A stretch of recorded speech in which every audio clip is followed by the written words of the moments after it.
ভাবুন, বাংলাদেশের দুই প্রতিবেশী ভারত ও মায়ানমার, বিশ্বের পঞ্চম দীর্ঘতম ভূমি সীমান্তের মধ্যে বাংলাদেশ ভারতের সীমা ৪,১৫৬ কিলোমিটার, যেখানে পশ্চিমবঙ্গের সঙ্গে ২,২১৭ কিলোমিটার, মেঘালয়ের সঙ্গে ৪৪৩ কিলোমিটার, ত্রিপুরার সঙ্গে ৮৭৪ কিলোমিটার, আসামের সঙ্গে ২৬৪ কিলোমিটার এবং মিজোরামের সঙ্গে ৩২০ কিলোমিটার।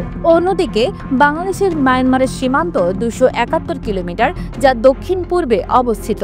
যদি ভবিষ্যতে বাংলাদেশের যুদ্ধাবস্থা তৈরি হয় অথবা দেশটি যুদ্ধে লিপ্ত হয়, প্রশ্ন আসে, বাংলাদেশ কতদিন টিকতে পারবে? ভারত বিশ্বের চতুর্থ বৃহত্তম সামরিক শক্তি হিসেবে হয়তো একদিনও বাংলাদেশ টিকতে পারবে না। আর মায়ানমারের সামরিক শক্তি বিবেচনা করলে বাংলাদেশ ৭ দিনও টিকবে কিনা সন্দেহ। পার্বত্য চট্টগ্রামের আয়তন মাত্র ১৩,১৮৪ বর্গ কিলোমিটার, যা বাংলাদেশের মোট আয়তনের প্রায় ১/১০।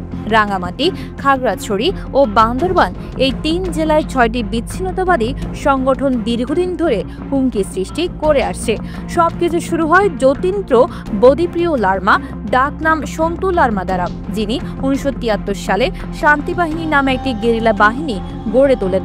১৯৯৭ সালে ১৪ দফা দাবি উল্লেখ করে শান্তি চুক্তি স্বাক্ষরিত হয়, কিন্তু সেই শান্তি চুক্তির ২৪ বছর পর ২০২১ সালে কুকিচিন ন্যাশনাল ফ্রন্ট নামে নতুন পার্বত্য সন্ত্রাসী গোষ্ঠী আবার উঠে আসে। মায়ানমারের আরাকান রাজ্যে গঠিত হয় ইউনাইটেড লিগ অফ আরাকান এবং তার সামরিক শাখা আরাকান আর্মি। ২০১৫ সাল থেকে তারা পালেতোয়া টাউনশিপের সামরিক তৎপরতা চালাচ্ছে। রাখাইন রাজ্যের ৩৬,৭৬২ বর্গ কিলোমিটার এলাকার ৮০ থেকে ৮৫% তারা দখল করে রেখেছে। বাংলাদেশের বর্তমান শত্রু কারা? মায়ানমারের সঙ্গে যুদ্ধ হলে বাংলাদেশ আগে কি সাড়া দিতে পারবে, নাকি পার্বত্য অঞ্চলের ৬টি বিচ্ছিন্নতাবাদী সংগঠন এবং আরাকান আর্মির বিরুদ্ধে লড়াই করতে হবে? বিগত বছরগুলোতে পার্বত্য অঞ্চলে ছুটে চলা হত্যাকাণ্ড, সেনা ও সাধারণ মানুষের মৃত্যু দেখিয়েছে সেনাবাহিনী কতটুকু কার্যকর তা প্রশ্নবিদ্ধ। রোহিঙ্গা অনুপ্রবেশের হাওয়া দেশের নিরাপত্তা আরও কঠিন করে তুলেছে। ২০১৭ সাল থেকে বাংলাদেশ ১২ লক্ষের বেশি রোহিঙ্গা গ্রহণ করেছে, যার ফলে সীমান্তের নিয়ন্ত্রণ হারানো হয়েছে। প্রতিদিন ২০ থেকে ৫০ জন রোহিঙ্গা অনুপ্রবেশ করছে। মাদক ব্যবসাও বাংলাদেশের জন্য বড় হুমকি।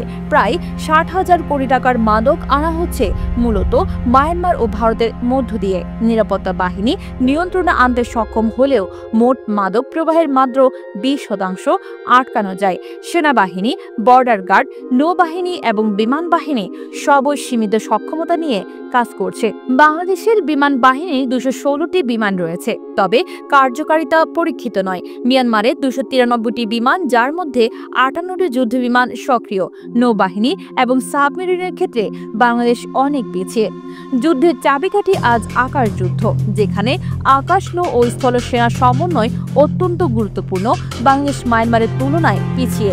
প্যারামিলিটারির সংখ্যা যদিও ৪৮ লাখ, কিন্তু বাস্তব কার্যকারিতা সীমিত। যদি সীমান্তে মায়ানমার এবং পার্বত্য বিদ্রোহী গোষ্ঠীর তৎপরতা চলতে থাকে, বাংলাদেশ ৭ দিনের টিকে থাকার সম্ভাবনা কম। দেশের সার্বভৌমত্বের নিরাপত্তার ঝুঁকির মুখে।